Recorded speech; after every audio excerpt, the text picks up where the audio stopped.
Eh bien, bonjour à tous et bienvenue sur cette vidéo qui va vous montrer comment découper du verre facilement en moins de 5 minutes.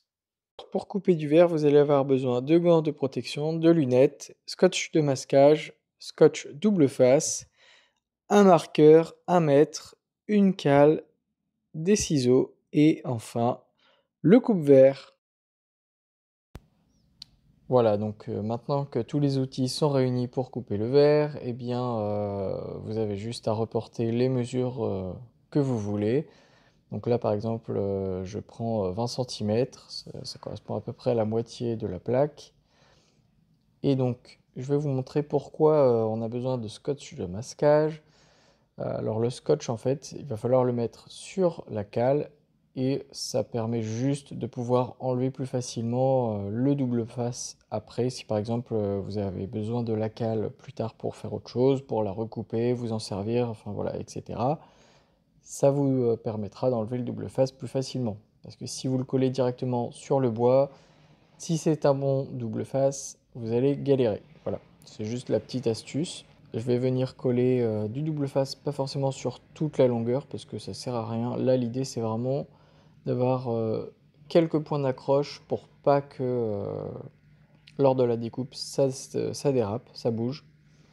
Et voilà, après il faut quand même pouvoir enlever la cale, donc je mets pas énormément de double face. Lors du positionnement de la cale, faites bien attention au décalage entre la lame et la cale justement, parce qu'il va y avoir 2-3 mm de décalage, vu que le diamant est bien centré sur le coupe-verre, faut pas se faire avoir.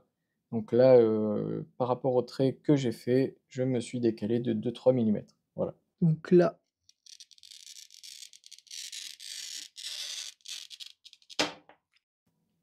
quand vous entendez ce bruit, ça veut dire que vous avez fait une bonne coupe. Donc si vous entendez pas ça, ça veut dire que vous n'avez pas forcément assez appuyé et donc vous allez pas réussir à casser le verre. Il faut vraiment, insister. Donc là, vous voyez, c'est très léger.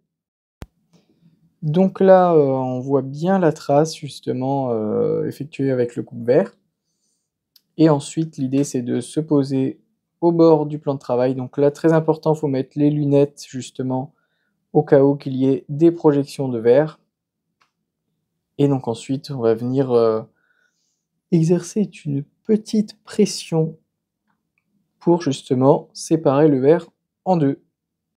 Donc détonner, ça veut tout simplement dire, donner des petits coups, le long de la fissure pour, briser le verre. Hop là, voilà. Bon, le verre est coupé, ça a bien marché, mais vous pouvez le voir, c'est pas très droit, donc à mon avis, ça c'est dû au fait que j'ai fait plusieurs passages. Donc l'idéal, c'est de faire un seul passage qui est propre, où on appuie assez, fort et où on va jusqu'au bout des 2 extrémités du verre. Comme ça, on s'assure d'avoir une coupe nickel dès le début. Donc voilà, après l'idée, c'est vraiment de préparer au mieux son plan de travail, de bien caler la cale et cetera. Pour la plaque que j'ai utilisée, moi, j'ai pas eu de souci pour, séparer les 2 morceaux. Mais si vous avez des tout petits morceaux à découper, vous pouvez utiliser les encoches qui sont sur le coupe-verre. Elles sont faites pour ça. Petite astuce, finale, il est conseillé d'utiliser du pétrole désaromatisé pour, lubrifier le verre et vous pouvez aussi tremper la lame dans un tissu imbibé de pétrole. Ça facilitera la découpe. Moi, je l'ai pas fait parce que j'avais pas beaucoup de verre à découper, mais voilà, c'est, le mieux pour découper du verre. Bon et bien ça y est, c'est la fin de cette vidéo. J'espère qu'elle vous a aidé, si jamais, vous voulez, couper du verre ou qu'elle vous a intéressé, hein, tout simplement. Et à bientôt sur la science cachée pour de nouveaux astuces bricots.